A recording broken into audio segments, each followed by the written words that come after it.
నమస్కారం గురుగారు. శుభాశీషులు తల్లి. గురుగారు, ఇప్పుడు పూజ చేసేటప్పుడు ఒక్కొక్కసారి మనసు దేవుడిపై ధ్యానంగా ఉండదు, అంటే లగ్నంగా. లగ్నంగా ఉండదు. దానికి పరిష్కారం ఏమని చెప్తారా గురుగారు? పూజ అనేటువంటిది మనస్సుకి, భగవంతుడి యొక్క విగ్రహానికి, శక్తికి సంబంధం. పూజ ఎవరు ఏ విధంగా చేసుకున్నా కూడా చేసుకోవచ్చు. దానికి పెద్దవాళ్ళు ఏదో చేస్తుంటే మనం అది అలవాటయ్యి అలా చేస్తున్నాం. ఇప్పుడు జంతువులు కూడా పూజ చేస్తాయి, చెట్లు కూడా పూజ చేస్తాయి. అదేలా గురుగారు? అదే చెప్తాను, అందుకే మరి కొంచెం డీటెయిల్డ్గా వెళ్దాం. ఓకే గురుగారు. కాళహస్తి మహత్యం మనకు తెలుసు. సినిమా, కన్నప్ప సినిమాలు ఏవో కూడా వచ్చాయి. ఏమీ తెలియని అజ్ఞాని కన్నప్ప. తిన్నడు కూడా అంటారు ఆయన్ని. ఆయనకి భగవంతుడు అంటే ఏమీ తెలియదు, ఏదో దొరికినవి తినడం, అలా జీవించేస్తున్నాడు. పూర్వజన్మ సుకృతం ఉంది కాబట్టి ఆయనకి ఆ భగవంతుడి యొక్క కృపచేత భక్తి అబ్బింది. ఆయన ఎంతవరకు తీసుకున్నాడు? దేవుడికి దండం పెట్టుకుంటే మనకి ఏదైనా ఇస్తాడు. అది బాగా ఆయన బుర్రలో నాటుకుపోయింది. శివస్వామి రూపమైనటువంటి, శివాకారం కలిగినటువంటి ఆ దండం పెట్టుకోను శివాలయంలో. ఆలయం అంటే అప్పట్లో ఆలయాలు లేవు, ఓపెన్గా ఉండేది. అవును గురు. ఆ యొక్క శివస్వామిని కోరుకుంటాడు. ఈరోజు వేటకెళ్తున్నాను, నాకు 2 కుందేళ్ళు అనుగ్రహించు. అప్పుడు నమ్మకం కూడా కుదురుతుంది కదా. అవును గురుగారు. నేను నీకు ఒకటి సమర్పిస్తాను తండ్రి అని దండం పెట్టుకుంటాడు. అవును. వెళ్తాడు వేటకి. సరే, ఓసారి కుందేళ్ళు, ఓసారి జింకలు, రకరకాలు. కానీ ఆ కుందేళ్లలో 2 అనుకో, ఒకటి స్వామివారికి సమర్పణ చేసి ఆయన ఒకటి తీసుకుంటాడు. మరి దేవుడు తినాలి కదా. అవును గురుగారు.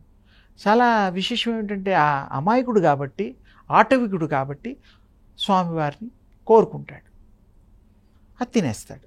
శివస్వామి తింటాడు. అది మరి భగవంతుడు తినడం అంటే ఐక్యం చేసుకుంటాడు. అలా ఆ రోజుల్లో అలా అవుతుండేది. ఎప్పుడు కూడా భగవంతుడు స్వీకరించడానికి ఒక పద్ధతి ఉంది.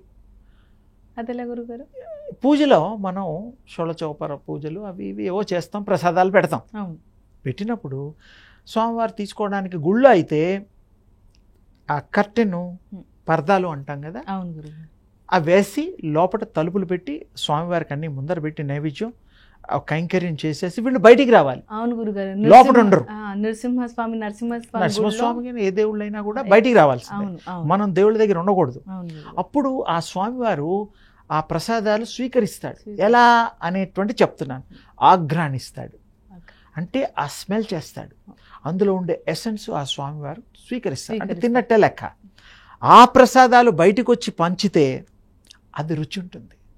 మీరు ప్రసాదం, పులిహోర ఏవైనా సరే బయట చేసి పంచితే రుచి ఉండదు. అవును.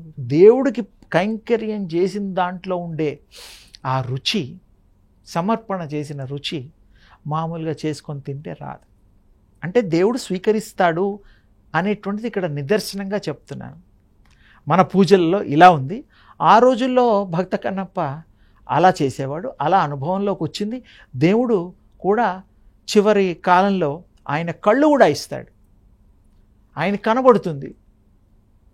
తిన్నటికి రక్తం కారుతూ ఉంటుంది ఒక్కొక్క కన్ను. ఒక కన్ను కారంగానే ఆ కన్ను తీసి పెడతాడు, ఇంకో కన్ను కారుతుంది. అది మరి తెలుసుకోవాలి కదా. అవును గురుగారు. బొటనవేలు పాదం అక్కడ పెట్టి, ఇదేమో కనబడింది, ఇంకో కన్ను ఉంది కాబట్టి అది కనబడదుగా. అవును గురు. ఇంకో కన్ను తీస్తే బొటనవేలు అక్కడ పెట్టి శివుడి యొక్క దీనికి పెట్టి ఆ కన్ను తీసి పెడతాడు. ఆ 2 కళ్ళు ఆయనకి అయిపోయి కబోది అయిపోతాడు. ఆ తర్వాత ఊరి ప్రజలకి అందరికీ కూడా శివస్వామి దర్శనాలు, ఆకాశవాణి మాటలు వినపడతాయి. ఇది సత్యంగా జరిగిందని మన చరిత్రకారులు చెప్తున్నారు. జరగకపోవడానికి ఏం ఆశ్చర్యం లేదు. అప్పట్లో ఆకాశవాణి మాటలు కృష్ణుడి టైంలో కూడా వినబడేవి. రథాల్లో వెళ్ళేవాళ్ళు, సినిమాల్లో చూసేవాళ్ళు. అంటే ఇక్కడ సౌండ్ పెద్దగా చిన్నగా ట్యూన్ చేసుకోవడం కూడా దానికి అధికారం ఉన్నది. ఇప్పుడు మన ఇళ్లలో రేడియోకి తక్కువ ఎక్కువ పెట్టుకున్నట్టుగా విశ్వానికి కూడా ట్యూన్ చేసే శక్తి ఉన్నది. ఆకాశవాణి అంటే కింద ఉండే ఎంతమంది అయినాకే వినబడుతుందిగా. కృష్ణస్వామి చెప్పింది ఆకాశవాణి. అలాగే ఇక్కడ కూడా ఊర్లో అందరికీ రావడం, వినపడడం, ఆ స్వామివారి వాక్కులు ప్రతిష్ఠ చేయడం, Hmm.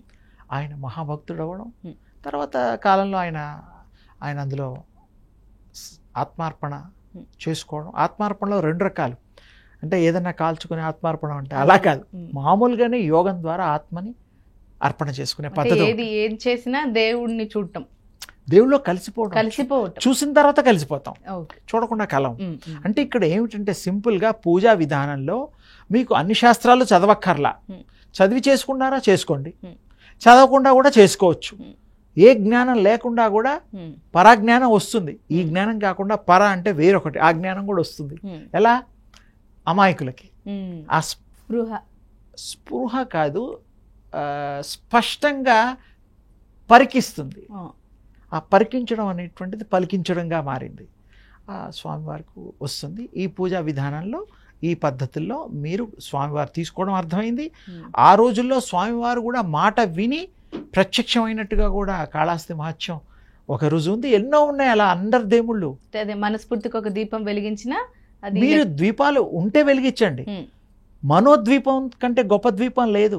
ఒకవేళ ఉంటే తప్పకుండా వెలిగించండి, తప్పు లేదు. ఉమ్, భగవంతుడు ప్రసాదాలు పెట్టగలుగుతారు, పెట్టండి, తప్పు లేదు. ఉమ్, స్వామివారు ఉదకమైన చాలంటున్నారు కదా. ఉమ్, నాకు ఏది ఉన్నా సరే ఉమ్. నీ మనస్సుని నాకు అర్పణ చేస్తే దానంత గొప్ప సమర్పణ ఏది లేదు భగవంతుడిది. మిమ్మల్ని మీ ఆత్మని సమర్పణ చేయండి.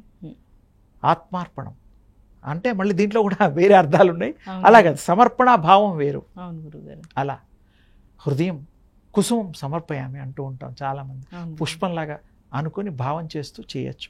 భగవంతుడు ఏది ఎవరిని అడగడు. మీకున్న దాంట్లో మీరు ప్రేమతో చేసేది అప్పుడు స్వీకరిస్తాడు.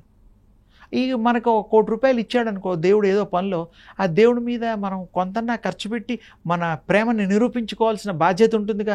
నైవేద్యాలు పెట్టడం, ఆ స్వామికి కళ్యాణాలు చేయడం, స్వామికి గుళ్ళు కట్టించడం, అవును గురుగారు. ఇతరులకు కూడా మంచి చేయడం కోసం ఇవన్నీ చేయాలి. ఇప్పుడు మీ ఒక్కరే బాగుపడితే ఎలా? అవును. ప్రజలందరూ బాగుపడాలి, ప్రజలందరికీ దేవుడు కరుణా కటాక్షాలు కావాలి, ఉమ్, అంతే కదా. అందుకని ఇవన్నీ అందరూ అప్పట్లో గుళ్ళు కానీ, గురువులు కానీ, శిష్యులు కానీ, రకరకాల పరంపరలు వచ్చాయి. అంత పరంపర అంటే పూర్వం నుండి మన తాతలు తండ్రులు ఆ పరంపరలో ఉన్నాం కాబట్టి అవి మనకి పుణీకృతం చేసుకొని చేయడం జరుగుతుంది. స్వీకరించాలి, లేకపోతే రాదు. అందుకని ఈ పూజా విధానంలో పద్ధతులు, ఏ పద్ధతులైనా మనసు ప్రధానం, మనసు ప్రధానం, అంకిత భావం ప్రధానం. స్వామివారు అమ్మవారు వింటారు, మీకు కావాల్సినవన్నీ ఇస్తారు. మీకు 10 పేజీల సరే ఓకే శాంక్షన్, ఒక మాట ఏది అడిగితే అది ఇస్తారు. ఎప్పుడు మీరు ఆ భావం చేత, శుద్ధాత్మ చేత, సన్మార్గంలో ఉంటూ సతతము ఆ యొక్క సచ్చిత్ ఆనంద స్వరూపులైన భగవంతుల్ని కోరుతూ చేసే పూజ మనో పూజ. మనోపూజ. అది చాలా ఇంపార్టెంట్. దీనికి ఎక్కడ ఏమీ ఖర్చులా, ఏది పెట్టినా ఏదైనా ఆయన ఇచ్చినవేగా నువ్వు చేసేది. కొబ్బరికాయలు ఆయన ఇచ్చినవే, అవును గురుగారు. అరటిపళ్ళు ఆయన ఇచ్చినవే. ఆయన ఇవ్వనివి ఏమైనా ఉన్నాయా? మన మానవ సృష్టి ఏమీ లేదు. చీ- దాన్ని మెయింటైన్ శివుడు చేయడమే, ఆజ్ఞలుడింది చీమైనా కుట్టదంటారు. మనం మెయింటైన్ చేయడమే కష్టం. ఉమ్, భగవంతుడి సృష్టే కాబట్టి, మనం కూడా ఆయన యొక్క కృపే కాబట్టి, ఉమ్, ఆయన అవతారికలం మనం, ఉమ్, మానవ అవతారం మనం. ఉమ్, భగవంతు అవతారాలు అవి అయితే ఉమ్, మానవ అవతారం. దేవుళ్ళందరికీ ఇష్టమైన మానవ అవతారాలే, ఉమ్, ఈ రూపంలోనే వచ్చారు వారు. ఉమ్, ఉమ్. అందుకని పూజ విశేషము. పూజలు చేయాలి, అంకిత భావంతో చేయాలి. ఆ అదృష్టాన్ని, భగవంతుడి యొక్క కృపని పొందాలి తేలికపాటిగా.